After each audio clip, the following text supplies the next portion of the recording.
देश के प्रधानमंत्री बिहार के पिछले बार खुद बोली लगा के गए कि बोलो बिहार को मैं कितना दे दूं, 70,000 दे दूं कि 50,000 दे दूं कि 1,000 करोड़ दे दूं। किस तरह से न्यायालय को और वहाँ के सभी परिवार को मार करके बिहार की बेटियों के एक लफंगा ने किस तरह से अपमानित किया। मेरे बेटी बहुओं को बोली लगाई, उसके लिए लफंगा शब्द भी छोटी है। पहला तो आप जानते हैं कि उत्तराखंड के एक मंत्री जो नारी सशक्तिकरण विभाग के मंत्री उत्तराखंड में, उनके लफंगे हस्बैंड ने बिहार की बेटियों को जिस तरह से बोली लगाने का काम किया, पूरे बिहार की महिलाओं के अपमानित किया। पूरे बिहार की बेटियां बहुएं स्तब्ध हैं कि आखिर बिहार की बेटियों के एक लफंगा ने किस तरह से अपमानित किया। ज़्यादातर मैं इन शब्दों से परहेज करता हूं, लेकिन जो व्यक्ति मेरे बेटी बहुओं को बोली लगाई, उसके लिए लफंगा शब्द भी छोटी है, इसलिए शायद मैं ये शब्द इस्तेमाल कर रहा हूं। और मैं स्पष्ट कर दूं कि बिहार की स्मिता, आप यदि प्रिंट मीडिया, इलेक्ट्रॉनिक्स मीडिया को ही यदि उदाहरण ले, तो हमारी बिहार की बेटियां, बिहार की बहुएं किस तरह से पूरे देश में और पूरे दिल्ली में हमारे राज्य की बेटियां पूरे प्रिंट मीडिया पर अपनी परचम लहराई हुई है। इसलिए उस लफंगे को ये भी समझना चाहिए कि हमारी बेटियां सब मायने में सक्षम हैं, बिहार की महिलाएं सब मायने में सक्षम हैं।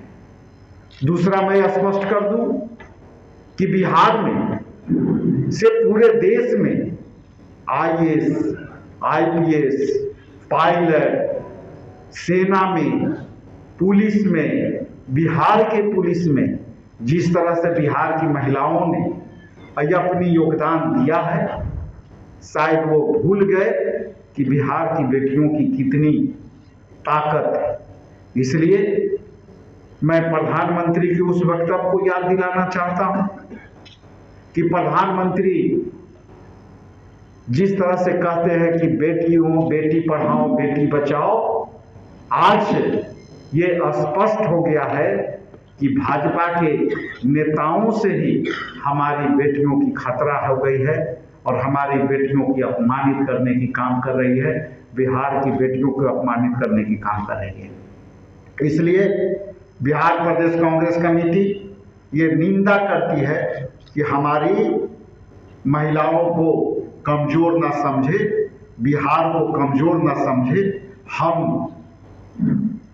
वो बिहारी हैं जो पूरे देश में हम निर्माण करते हैं, देश के निर्माण में हम अपना भूमिका निभाते हैं।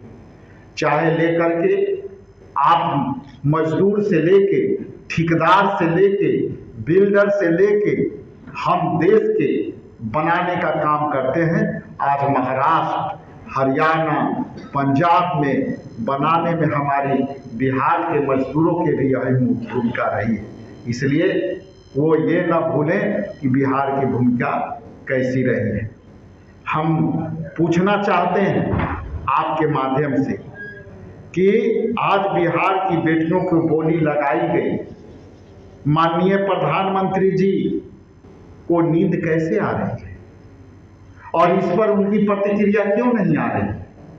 मैं से एक सवाल है मेरा कि आखिर इस पर प्रधानमंत्री के जो अब सोच है वो अब तक बाहर क्यों नहीं आई, उनकी प्रतिक्रिया क्यों बाहर नहीं आई?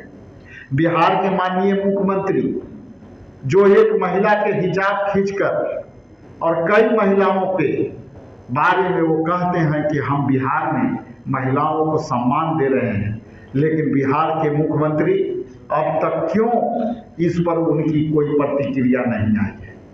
मैं उनके गठबंधन के चिराग पासवान जी और हम के प्रमुख जीतन राम मांझी जी और अन्य भाजपा के नेताओं से सवाल करते हैं आपके माध्यम से कि अब तक उनकी इस विषय पर क्यों प्रतिक्रिया नहीं आई। इसलिए क्या मैं मान लूं कि जिस तरह से भाजपा के नेताओं ने जो दुर्भावना किए हैं हमारे देश की महिलाओं के, चाहे वो उत्तराखंड में अंकिता भंडारी का मामला हो, जो एक दुष्कर्म के मामले में उनको हत्या कर दी गई, क्या पूर्व भाजपाई मंत्री स्वामी चिन्मयानंद द्वारा अपनी ही छात्रा के शोषण का मामला हो, इसके बाद कर्नाटक में मोदी जी के ही एक सहयोगी सांसद ने कई महिलाओं के साथ लगातार हमायत किया,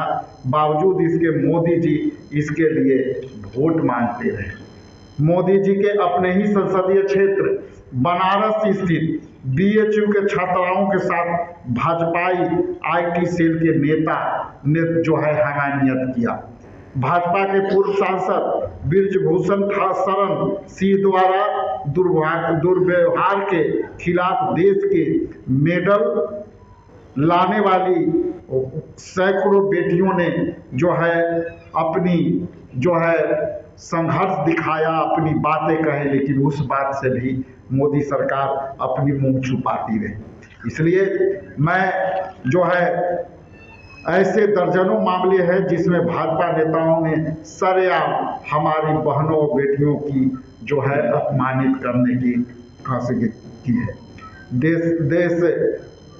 देश को सोचना कि कब तक हम अपनी बेटियों के भाजपाई से बचाते रहेंगे। ये सिंगर जो है हाल की घटनाक्रम में जो आप जैसा कि जानते हैं, एक भाजपा के नेता जो है अपनी ही जो है हत्या कर, बलात्कार कर और हत्या कर जो है सेंगर ने जो है किस तरह से न्यायालय को और वहाँ के सभी परिवार को मार करके और जो है जो है घात उतार दिया। इसलिए मैं आपके माध्यम से इन बातों को मैं स्पष्ट कर दूं कि आपको यहाँ बुलाने के लिए मैं इसलिए तकलीफ किया कि हमारे बिहार की बेटियों की बोली लगानी गई है, इसलिए आपके सामने मैंने अपनी बात कही। साथ ही साथ एक बात मैं जरूर ऐड करूँगा कि आखिर ऐसा क्यों है कि देश के प्रधानमंत्री बिहार के पिछले बार खुद बोली लगा के गए कि बोलो बिहार को मैं कितना दे दूं, 70,000 दे दूं कि 50,000 दे दूं कि 1,000 करोड़ दे दूं, आज वो भी नहीं मिला। इसलिए बिहार को कम में नहीं आके बिहार के लोग सक्षम हैं और एक बिहारी 100 पर भारी का नारा यहीं से निकला है। आने वाला समय में बिहार की महिलाओं आपको जवाब देगी। इन्हीं चंद शब्दों के साथ आप सबका बहुत बहुत धन्यवाद।